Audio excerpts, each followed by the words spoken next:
हाय, कैसे हैं आप सभी लोग। आपके अपने इस चैनल पे मैं स्वागत करता हूं। मेरा नाम महेश तिवारी है और आज जो हम बात करने वाले हैं वो स्पेसिफिक हीट कैपेसिटी की बात करने वाले हैं।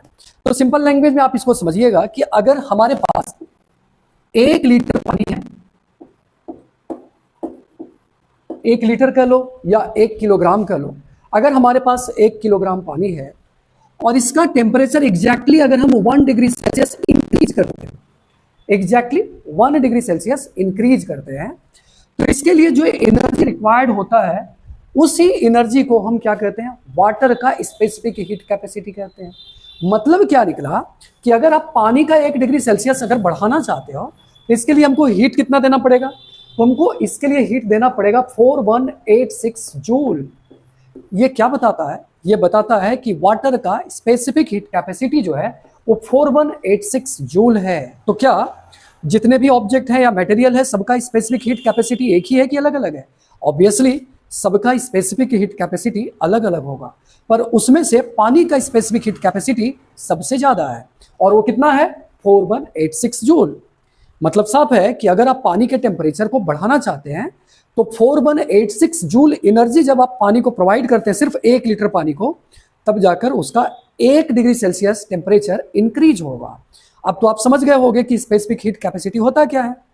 स्पेसिफिक हीट कैपेसिटी के बारे में मैंने आपको बता दिया कि exactly 1 degree Celsius temperature increase करने के लिए जितने अमाउंट में एनर्जी की जरूरत पड़ती है उसको हम लोग क्या कहते हैं, स्पेसिफिक हीट कैपेसिटी। अब हम इसको प्रैक्टिकली भी देखने वाले हैं कि आखिर ये काम कैसे करता है। अब हम स्पेसिफिक हीट कैपेसिटी को प्रैक्टिकली देखने वाले हैं। ये आप देखो जलता हुआ कैंडल है और ये मेरे पास बलून है। नॉर्मली आप क्या देखते हो कि बलून को जब कभी भी कैंडल के पास ले जाते हो तो बलून फट जाता है। तो क्या यहाँ भी बलून फटेगा क्या? तो आप गेस कीजिए कि ये बलून फटने वाला है कि नहीं है। हम यहाँ पर स्पेसिफिक हीट कैपेसिटी का बहुत ही शानदार एग्जाम्पल देखने वाले। ये देखो, ये जलता हुआ बलून, मैं इसके नज़दीक लेकर आता हूँ और ये बलून नहीं फट रहा है। अब आप खुद सोचिए कि आखिर ये बलून क्यों नहीं फट रहा है। देखो बिल्कुल पूरी तरह से लॉस रखा हुआ है, इसके ऊपर देखिए आप, काला इसके ऊपर चला गया, इसके बावजूद भी ये बलून नहीं फट रहा है। आखिर ऐसा क्यों? तो इसके पीछे का जो कारण है वो ये है, इसका स्पेसिफिक हीट कैपेसिटी का बढ़ जाना।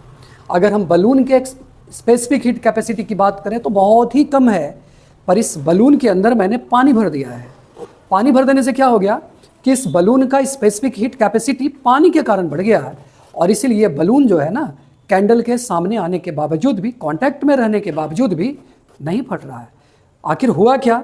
तो वाटर का मैंने अभी आपको बताया था कि स्पेसिफिक हीट कैपेसिटी बहुत ज़्यादा होता है और बलून का कम।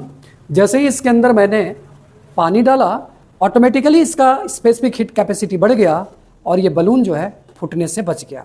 अब तो मेरे समझ से आपको समझ में आ गया होगा कि स्पेसिफिक हीट कैपेसिटी होता क्या है, इसका क्या रोल है और ये किस तरह से काम करता है। अगर आपको वीडियो वाकई में समझ में आया है तो मैं चाहूँगा कि आप इस चैनल के साथ बने रहिए, चैनल को सब्सक्राइब कीजिए। Thank you, good day.